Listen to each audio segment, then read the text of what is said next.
जय गुरु जी। शुक्राना गुरु। सारी संगत को जय गुरु।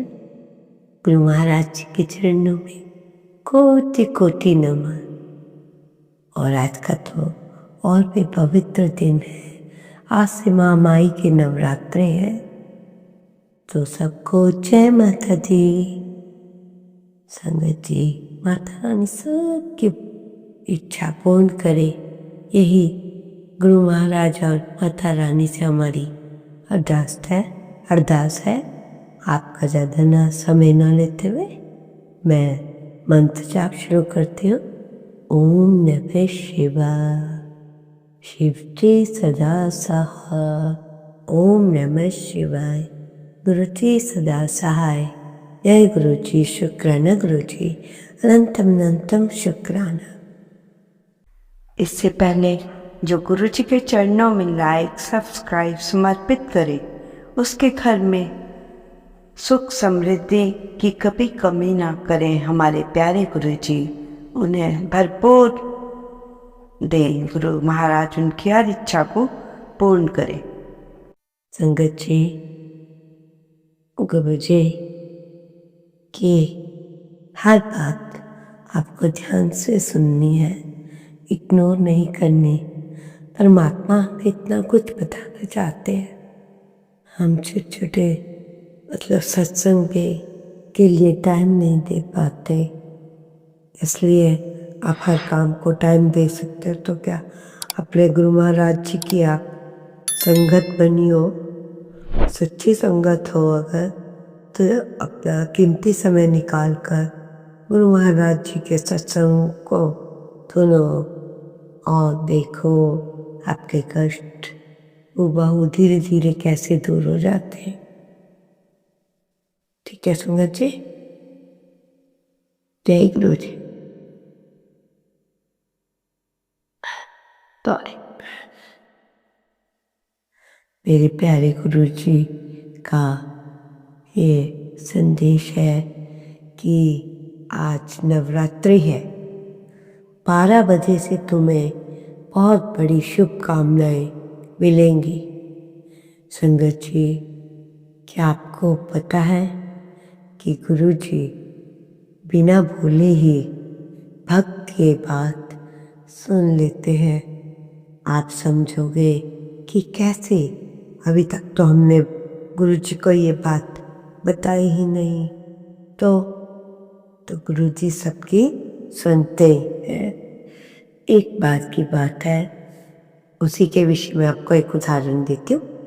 एक बार की बात है, गुरु जी का भक्त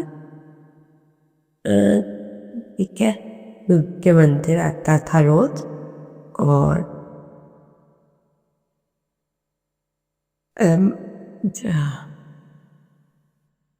मंदिर आता और बिना बोले ही भक्त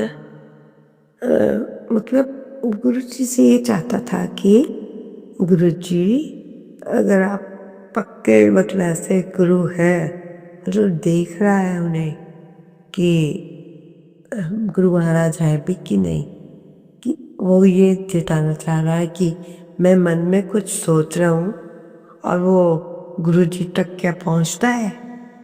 देखो संगत जी, कैसी कैसी बात करते हैं लोग। तो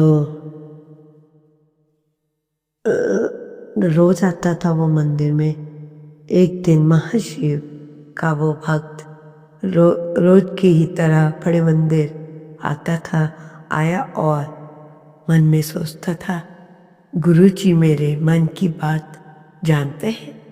उनके मन में इस समय कौन से अपने विचार चल रहे हैं, या मेरे बारे में या कुछ, क्योंकि भक्त जो है वो सब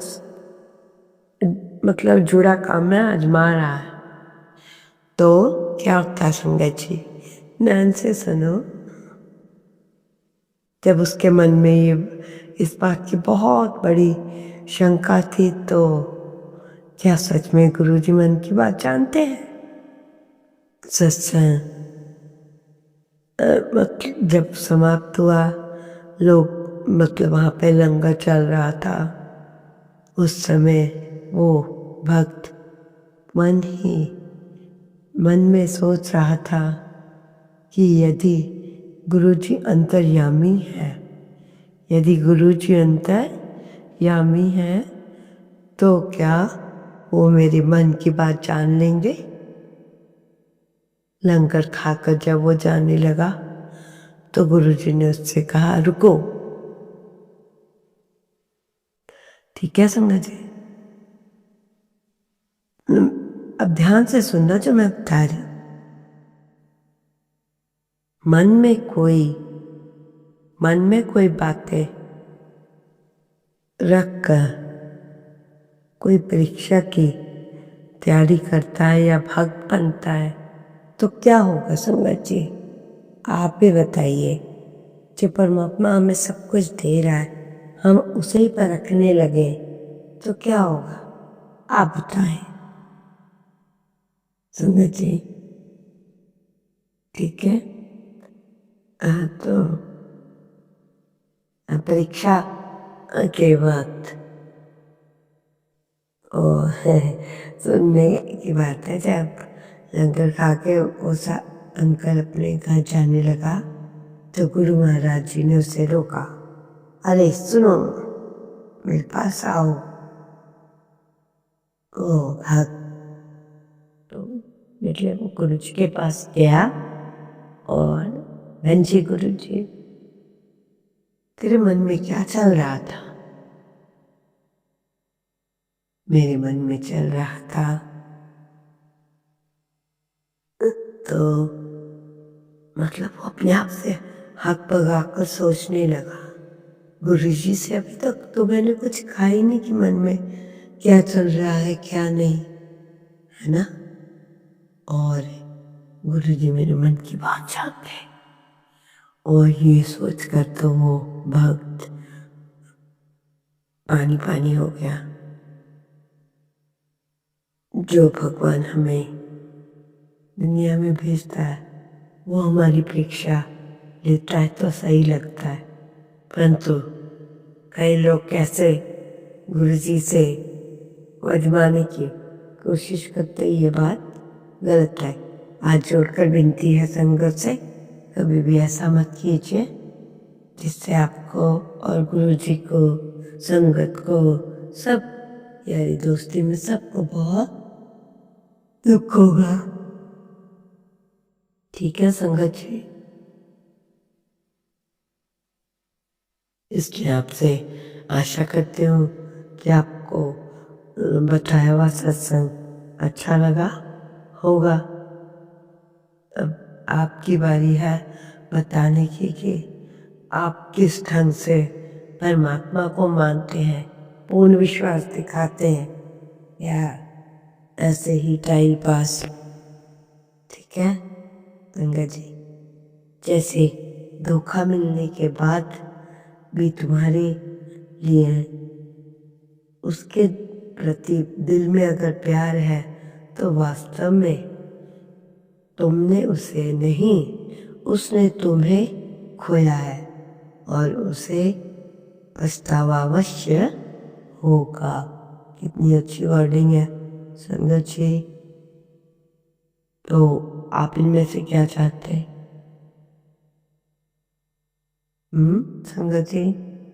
संगत जी छोटा सा सत्संग सुना रही हूँ, आप भी इसे ध्यान से सुनिए।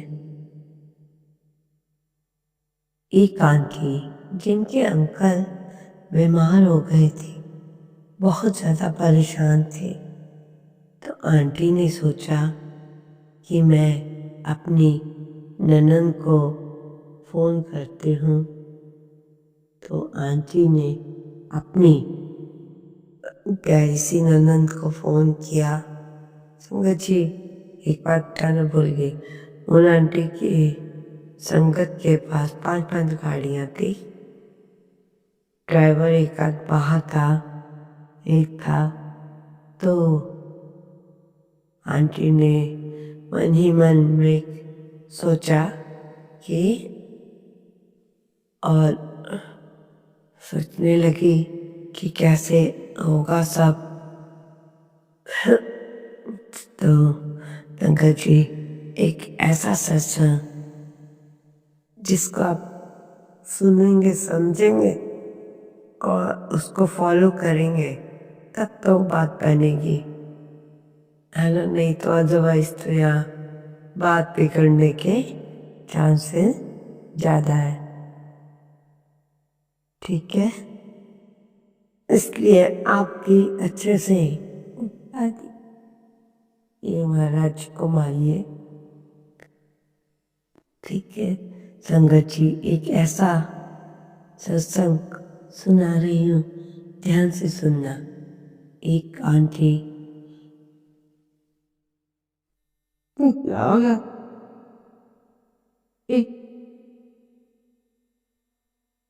हाँ, एक आंटी के अंकल इसमें भी बहुत बीमार दिखाई दिए और सत्संग बहुत पुरानी संगत का है।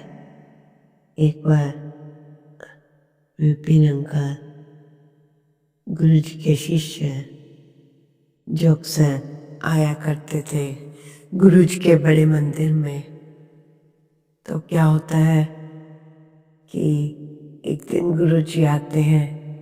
गुरु जी तो जानी जान है, सब जानते हैं, परंतु उन्होंने इतनी भीड़ देखी, उसके बाद अपनी संगत से पूछा, अरे वो छाबड़ा नहीं आया, की गल हो गई है?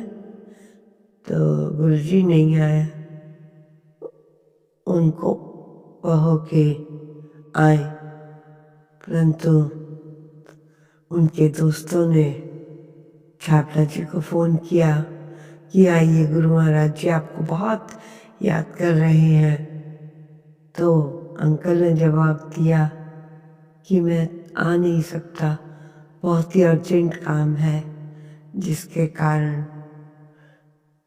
किसी मतलब मैं वो आ नहीं पा रही हूँ उनके पास। तो संगत जी बातों ही बातों में अंकल ने बताया कि जो गुरु महाराज जी हैं वो मतलब बहुत पाउंड का जो था, मतलब उन डॉक्टर अंकल थे, तो उन्होंने क्या देखते हैं कि जब उनको उनके दोस्त बुला रहे होते हैं कि आजा, वो मना करते हैं, तो उनको क्या काम होता है, उनके कोई NRI होते हैं, उनको मतलब उनसे उनको 40,000 रुपया मिल रहा होता है। दिमाग लगा के सोचते हैं कि चलो गुरु जी के पास तो मैं कभी भी जा सकता हूँ, परंतु उन अंकल के पास मतलब आज ये काम कर लेता हूँ पेशेंट वाला। तो देखो संगत जी, गुरु जी का ध्यान अपनी संगत के लिए कहाँ से कहाँ आपको पहुंचाता है। तो बाद में बहुत समय ऐसा हो गया, बहुत समय बाद जो वो अंकल गुरु जी के मंदिर आए, डॉक्टर मतलब, तो उन्होंने दोस्तों को बताया, यार उस समय मुझे 40,000 रुपया मिल रहा था और मैंने इसलिए गुरु जी के पास आने के लिए मना कर दिया।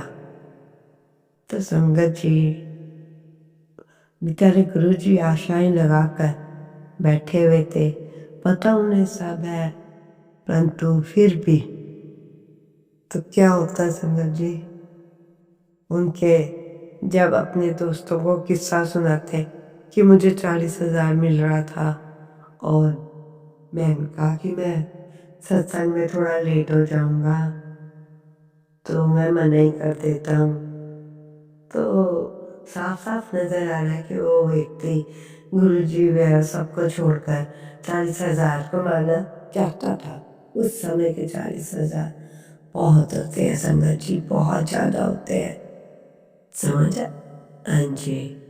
तो मतलब बाद में तो वो गुरु जी के चरणों में पड़ गया और माफ़ी मांगने लगा। गुरु जी ने कहा नहीं, कोई बात नहीं, गुरु महाराज जी तो आपको पता है किसका बुरा नहीं कर सकते। तो आप ही बताओ संगत जी, क्या सही क्या गलत, आपको कैसा बनना है? जो अंकल डॉक्टर के पास जाता है या बिना पेशेंट मतलब बिना ट्रीटमेंट किए थोड़ा सा आपके साथ अच्छा हो जाए तो इसमें क्या बुराई है संगत जी? परमात्मा तो परीक्षा लेते हैं, उनका काम है अपने भगत को चुनना। वो सब बातें तो सही नजर आ रही हैं, उनमें 1% झूठ नहीं है। संगत जी, आपसे भी मैं आशा करती हूँ कि आप मेरा जैसे सत्संग सुनते हैं तो आपके माइंड में कोई थॉट आती है तो अवश्य लिखे, हम भी उसको सुनना चाहते हैं। संगत जी, कोई माफ़ी हो, सॉरी क्या मैं बोल रही हूँ, कोई गलती हो तो माफ़ करना। अदरवाइज परमात्मा से यही कहूँगी और अपनी संगत जो मेरे मतलब है उन्हें भी यही कहूँगी। नवरात्रि है, गुरु जी का दिन है कल, मिलकर माता रानी और गुरु महाराज हर एक दरबार पर पहुँचे जहाँ की उन मतलब लोगों को उनकी आवश्यकता है। इसलिए मैं भी आपसे यही कहूँगी, ज़्यादा समय न लेते हुए मैं सत्संग को यही विराम देती हूँ। नए सत्संग की तैयारी करके आते समय आप ध्यान रखना कि मैं कैसी हुई। हाँ संगत जी, ये बात कैसी रही कि आपने पैसे को तवज्जो दिया और आपका परमात्मा आपके याद कर रहा है, तब भी हमें समझ नहीं आई कि गुरु महाराज हमें याद करके वहाँ बुला रही है। और दूसरी बात मतलब अंत में यही हुआ, अंकल भी बहुत शर्मिंदा हुए और बहुत ज़्यादा भी वीक है। उनको ब्लेस करे, सब मेरी माँ को भी ब्लेस करे, संगत जी सबको, सारी संगत को ब्लेस करे। मंत्र जाप के साथ ही शुक्राना सत्संग यही समाप्त करती हूँ। ओम नमः शिवाय, शिव जी सदा सहाय। ओम नमः शिवाय। गुरु जी सदा सहाय। जय गुरु जी, शुक्राना गुरु जी, अनंतम अनंतम शुक्राना।